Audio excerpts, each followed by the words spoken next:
Anything You Can Do by Randall Garrett. Chapter 1. Like some great silver-pink fish, the ship sang on through the eternal night. There was no impression of swimming. The fish shape had neither fins nor a tail. It was as though it were hovering in wait for a member of some smaller species to swoop suddenly down from nowhere, so that it, in turn, could pounce and kill. But still it moved and sang. Only a being who was thoroughly familiar with the type could have told that this particular fish was dying. In shape, the ship was rather like a narrow flounder, long, tapered, and oval in cross-section. But it showed none of the exterior markings one might expect of either a living thing or a spaceship. With one exception, the smooth silver-pink exterior was featureless.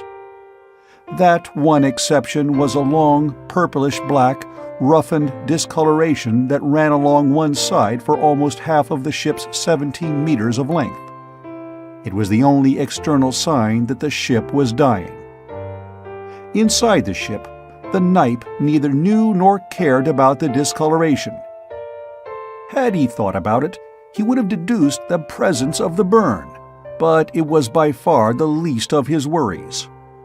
The ship sang, and the song was a song of death. The internal damage that had been done to the ship was far more serious than the burn on the surface of the hull. It was that the internal damage which occupied the thoughts of the Knipe, for it could, quite possibly, kill him. He had, of course, no intention of dying. Not out here. Not so far, so very far from his own people. Not out here, where his death would be so very improper. He looked at the ball of the yellow-white sun ahead, and wondered that such a relatively stable, inactive star could have produced such a tremendously energetic plasmoid, one that could still do such damage so far out. It had been a freak, of course. Such suns as this did not normally produce such energetic swirls of magneto-hydrodynamic force. But the thing had been there nonetheless, and the ship had hit it at high velocity. Fortunately, the ship had only touched the edge of the swirling cloud, otherwise the ship would have vanished in a puff of incandescence. But it had done enough.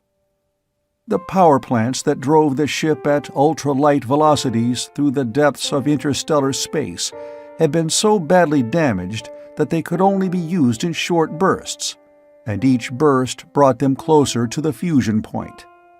Even when they were not being used, they sang away their energies in ululations of wavering vibration that would have been nerve-wracking to a human being. The Knipe had heard the singing of the engines, recognized it for what it was, realized that he could do nothing about it, and dismissed it from his mind. Most of the instruments were powerless. The Knipe was not even sure he could land the vessel. Any attempt to use the communicator to call home would have blown his ship to atoms. The Knipe did not want to die, but if die he must, he did not want to die foolishly. It had taken a long time to drift in from the outer reaches of this sun's planetary system, but using the power plants any more than was absolutely necessary would have been foolhardy. The Knipe missed the companionship his brother had given him for so long. His help would be invaluable now, but there had been no choice. There had not been enough supplies for two to survive the long inward fall toward the distant sun. The Knipe, having discovered the fact first, had, out of his mercy and compassion, killed his brother while the other was not looking. Then, having disposed of his brother with all due ceremony, he had settled down to the long, lonely wait. Beings of another race might have cursed the accident that had disabled the ship, or regretted the necessity that one of them should die. But the Knipe did neither, for to him the first notion would have been foolish, and the second incomprehensible. But now, as the ship fell ever closer toward the yellow-white sun, he began to worry about his own fate.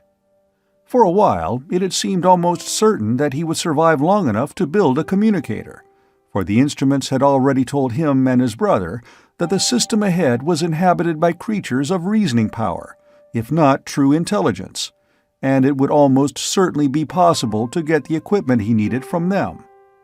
Now, though, it looked as if the ship would not survive a landing. He had had to steer it away from a great gas giant which had seriously endangered the power plants. He did not want to die in space, wasted, forever undevoured. At least he must die on a planet where there might be creatures with the compassion and wisdom to give his body the proper death rites. The thought of succumbing to inferior creatures was repugnant, but it was better than rotting to feed monocells or ectogenes, and far superior to wasting away in space. Even thoughts such as these did not occupy his mind often or for very long. Far, far better than any of those thoughts were thoughts connected with the desire and planning for survival. The outer orbits of the gas giants had been passed at last, and the knife fell on through the asteroid belt without approaching any of the larger pieces of rock and metal. That he and his brother had originally elected to come into this system along its orbital plane had been a mixed blessing. To have come in at a different angle would have avoided all the debris, from planetary size on down, that is thickest in a star's equatorial plane. But it would also have meant a greater chance of missing a suitable planet unless too much reliance were placed on the already weakened power generators. As it was, the knife had been fortunate in being able to use the gravitational field of the gas giant to swing his ship toward the precise spot where the third planet would be when the ship arrived in the third orbit. Moreover, the planet would be retreating from the knife's line of flight, which would make the velocity difference that much the less.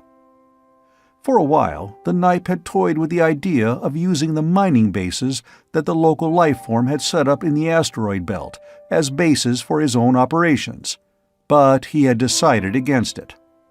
Movement would be much freer and more productive on a planet than it would be in the belt. He would have preferred using the fourth planet for his base.